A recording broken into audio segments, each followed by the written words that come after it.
सर्वपापहरानि त्वा सर्वदेव नमस्कृत्वा संस्तुता देवगन्धर्वै ऋषिगणैश्च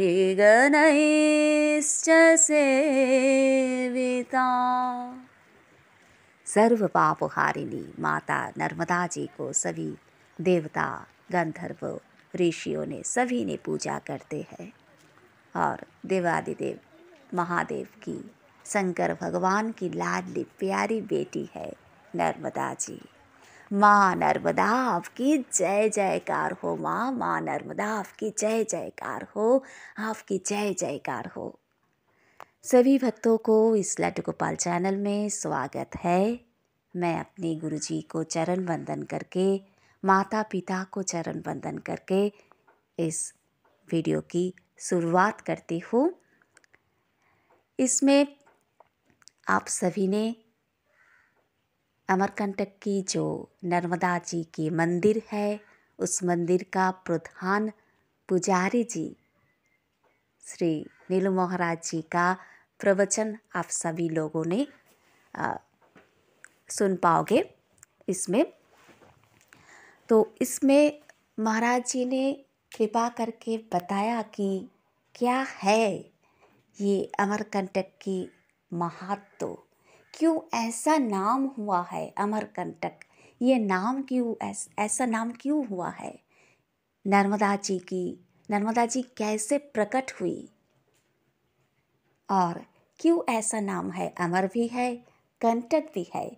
इस जो शब्द है इसमें ये दोनों जो विरुद्ध शब्द है ना, ये अमर है कंटक है। जहाँ पर अमरत्व है वहाँ पर कंटकत्व कैसे है? तो ये पूरी बात महाराज जी बहुत अच्छे से हम सभी को बोला। और आप सभी भक्तों से विनम्र निवेदन, आप सभी ने इस जो महाराज जी का जो प्रवचन है इसको थोड़ा ध्यान से सुनिए तो बहुत आनंद आ जाएगा आप सभी को। मेरा बंगाली शरीर है, इस वजह से मेरा हिंदी बहुत ही टूटी फूटी है, तो कृपया क्षमा कर देना। तो आप सभी ने सुन लीजिए कृपा करके महाराज जी क्या बोल रहा है, इस स्थान का क्या महत्व है, नर्मदा जी कैसे प्रकट हुई, कैसे शंकर भगवान को आशीर्वाद वरदान मिला उनको, और ये जो अमर है, ये जो कंटक है, क्यों ये दोनों विपरीत शब्द एक साथ जुड़ी हुई है। सुन लीजिए महाराज जी क्या बोल रहा है। और एक बात, इस महाराज जी को ये जो प्रवचन है ये आप कृपया हेडफोन को इस्तेमाल करके सुनिए, क्योंकि साउंड थोड़ा सा कम आया है। मैं वो जो माइक्रोफोन को इस्तेमाल नहीं किया था, इस वजह से ये साउंड थोड़ा कम आ गया। तो कृपया आप हेडफोन इस्तेमाल करें, और अगर आपके पास हेडफोन किसी के पास नहीं हो तो हम सब लोग जैसे फ़ोन पर बात करते हैं ऐसे फ़ोन को कानों में, अपने कानों में अपने हाथों से स्पर्श कर कर ऐसे भी आप सभी लोग ये प्रवचन को सुन सकते हो। मगर हेडफोन अगर आप इस्तेमाल करें तो ये ज़्यादा बेटर होगा। हर नर्मदे हर। महाराज जी आपको मेरा प्रणाम। नर्मदे हर। महाराज जी दो चार बात पर मुझको कुछ जानकारी कृपया दीजिए। ये स्थान की, ये अमरकंटक की क्या महत्व है, इस स्थान के बारे में कृपया थोड़ा कुछ बताइए हम सबको। यस्या कलम कलिकलम न कलम यदि स्यात् तन्मे कलम कलिमलम कलयन्तु सन्तः मिथ्या नभे बणितिजस्ततस्तपार्थ शांतं शिवं निजपदं त्वरितं विशन्ति। पतित पावनी पूर्ण सलीला माता नर्मदा का यह पावन उद्गम स्थलीय अमरकंटक है। एतत् संबंध में स्कंद पुराणांतर्गत रीवा खंड में इसका उल्लेख प्राप्त होता है। यह उल्लेख सबसे पहले जो है मार्कंडेय जी और युधिष्ठिर के संवाद से प्रारंभ होता है। यहाँ पर पांडव अपने वनवास काल में इस अमरकंटक पर्वत पर आए और विराजित हुए। उसी समय मार्कंडेय ऋषि भी यहाँ पर थे। मार्कंडेय ऋषि के समकक्ष उपस्थित होकर के पांडवों ने प्रश्न पूछा कि नर्मदा है, नर्मदा की उत्पत्ति कैसे हुई, नर्मदा का महात्मा क्या है।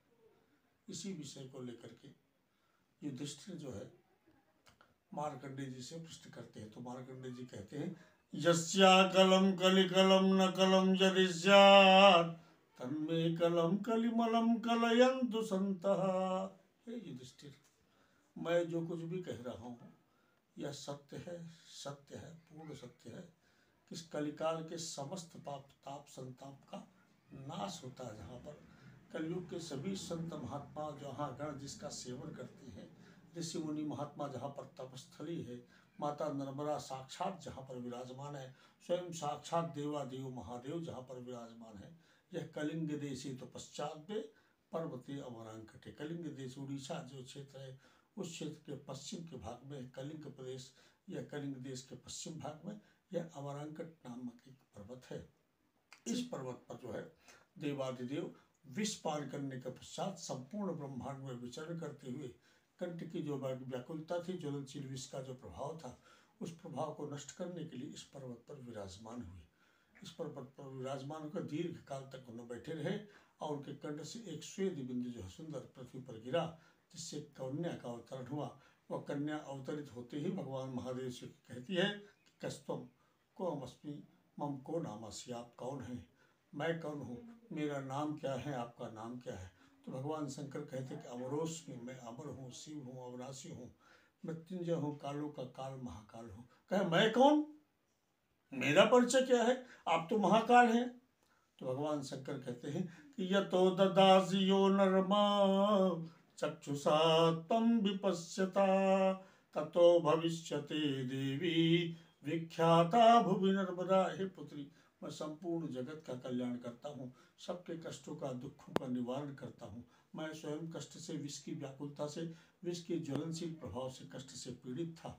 तुम्हारी उत्पत्ति से मुझे नर्म की प्राप्ति हुई है, सुख की प्राप्ति हुई है, आनंदता की प्राप्ति हुई है। इसलिए संपूर्ण जगत में तुम नर्मदा, नर्मम कल्याणम ददाति इति नर्मदा, संपूर्ण जगत में नम्रता, प्रियत्व, शीतलता और विहार को, आनंद को देने वाली के नाम से, नर्मदा के नाम से विख्यात हो गया। अच्छा, मेरा केवल एक ही बस नाम नर्मदा और कुछ नहीं, आप तो अमर हो, विनाशी हो। तो भगवान शंकर ने कहा, हे पुत्री, तुम तपस्या करो। भगवती नर्मदा ने जो है 10,000 वर्षों तक सिर्फ वायु का सेवन करते हुए इसी पर्वत पर बैठ करके जो है और वायु का आहार करते हुए जो है तपस्या किए। तपस्या से भगवान शंकर प्रसन्न हुए।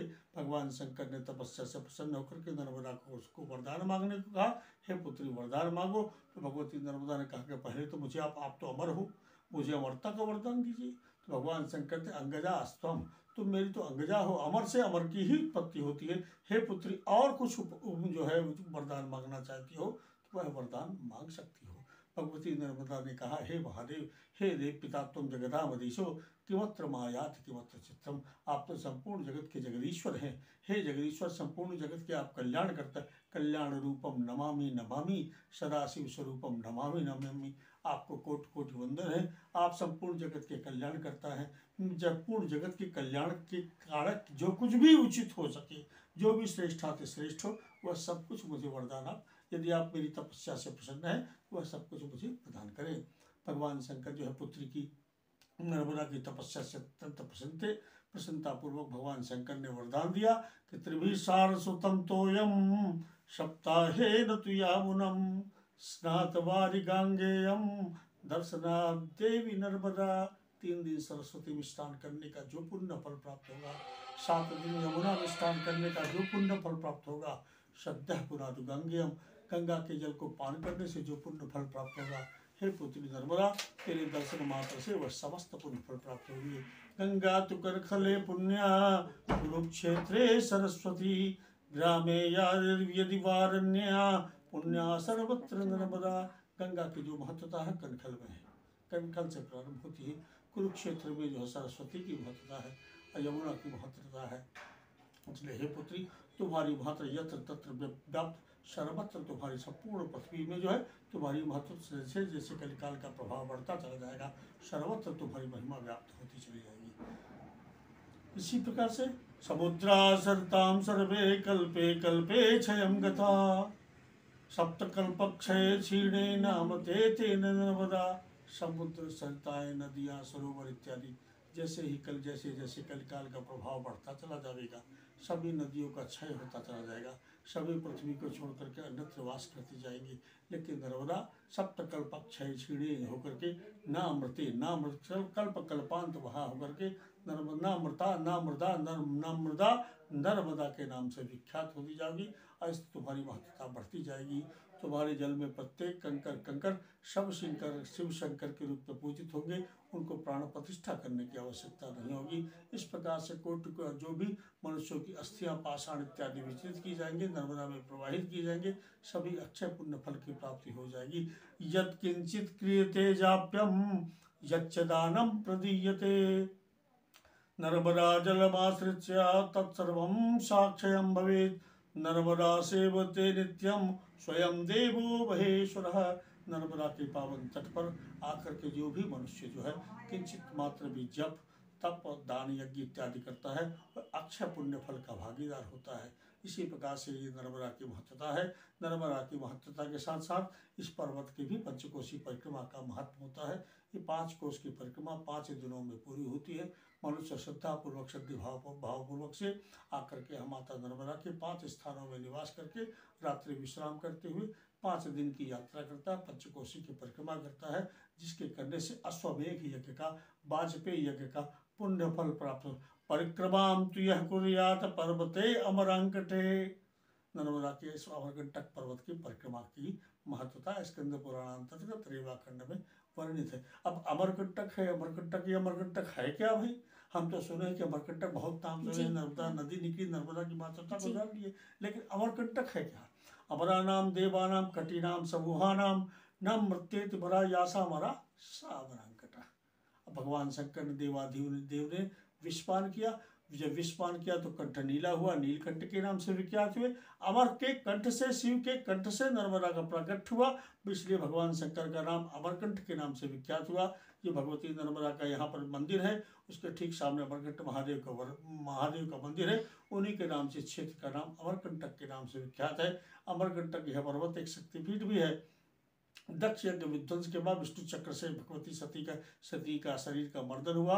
39 छागलांडे प्रचंडाचय चंडिका अमरकंट के शक्तिपीठों में जो 39वां शक्तिपीठ चंडिका शक्तिपीठ के नाम से जो विख्यात है, जिसकी अधिष्ठात्री देवी नर्मदा है। जो आप माता नर्मदा के मंदिर में जाएंगे, गर्भगृह में माता नर्मदा का दर्शन करेंगे तो वहाँ पर आपको जो शक्तिपीठ पर ही भगवती नर्मदा बैठी है, चंडिका शक्तिपीठ के रूप में यहाँ पर पूजित है। अब अमरकंटक है, अमर भी है, कंटक भी है। अमर अमर अमरत्व है। अमरत्व क्या, अमर क्या है? अमर कौन है? देवता है। देवता क्यों अमर है? क्योंकि उन्होंने अमृत का पान किया। अमृत पान किया तो अमर हो गए। अब ये अमृत क्या है? सेव्य है, पेय है, ग्राह्य है ना। तो ये पॉजिटिविटी है, पॉजिटिव है, सब हमारे कल्याणकारक है हमारे लिए, इसलिए अमर शब्द की उत्पत्ति। कंटक क्या है? कंटकत्व मतलब होता है कांटा, सूल है, चुभता है, पीड़ादायक है, कष्टकारक है, अग्राह्य है, त्याज्य है, असेव्य है, तो अर्थात नेगेटिव है, जो हमें हमारे लिए नकारात्मक है, इसलिए ग्राह्य है। तो यहाँ पर दोनों चीज विद्यमान है, अमरत्व भी है, कंटकत्व भी है। आप अमरकंटक में आए हैं, आपको क्या चाहिए? अमरत्व लेने के लिए आए हैं या कंटकत्व लेने के लिए आए हैं, यह आप पर निर्भर है। इसलिए अमरकंटक में जब कभी भी आए तो यहाँ पर राजा भी आए, रंग कभी भी आए, यहाँ पर जितने भी राजा महाराजा है, इसको भोगवादी अर्थात अमरत्व मतलब मोक्ष की प्राप्ति है, कंटकत्व मतलब भोग की प्राप्ति, संसार बंधन चक्र में हमेशा ग्रसित रहना, भोग विलासिता में लिप्त होना, यही जीना, यही मतलब जठरई शरणम, बार बार जन्म लेना, बार बार मरते रहना, बस यही है, ये कंटकत्व है। अमरत्व क्या है? मोक्ष की प्राप्ति, पूर्वी जन्मांतर से मुक्त हो जाना, ये अमरत्व है। तो यहाँ पर आप अमरत्व की प्राप्ति करने के लिए जितने भी शरद कुमार नाचिकेत गज भद्र षडभरई दतम जोगीय मानसे सुनार धारि षडभरई रविंदुरंति देव देव राज कर्म शरभरे तदीय पाद पंकजम नमामि देवी नरवरे। इस पावन पवित्र पवित्र नर्मदा में सनत कुमार, नचिकेता, कश्यप, पत्री, जमदग्नि, भृगु ऋषि, कपिल, दुर्वासा, अत्रि, हिरण्य इत्यादि महान ऋषि जो ब्रह्म ज्ञानी ऋषि यहाँ पर आकर के तपस्या करके भगवती नर्मदा की कृपा पे एक छोटा सा बालक नर्मदा की नदी के तीर को पकड़ते पकड़ते धीरे धीरे चलते चलते यहाँ करके कपिल धारा एक स्थान है, उस स्थान पर बैठ करके सांख्य योग की रचना कर दी। यह नर्मदा की पावन धरा योग की धरा है। यहाँ से योग की उत्पत्ति भी यही से हुई, योग का केंद्र बिंदु भी अमरकंटक को माना गया है। इसी प्रकार से ये जो है नर्मदा की इसी प्रकार की महिमा को नर्मदा से वते नित्यम स्वयं देव महेश्वरा, नर्मदा को वरदान प्राप्त हुआ कि सभी देवीगण मनुष्य यदि पापी हो जाए तो पाप का अपराध को क्षमा करने के लिए नदियों में चले जाते हैं। गंगा नदी, गंगा है, सरस्वती है, यमुना है, कावेरी है, कृष्णा है, किसी भी नदियों में जाकर के जाके पाप से मुक्त हो जाते हैं। लेकिन यदि देवता अपराधी हो जाए तो कहाँ जाएंगे?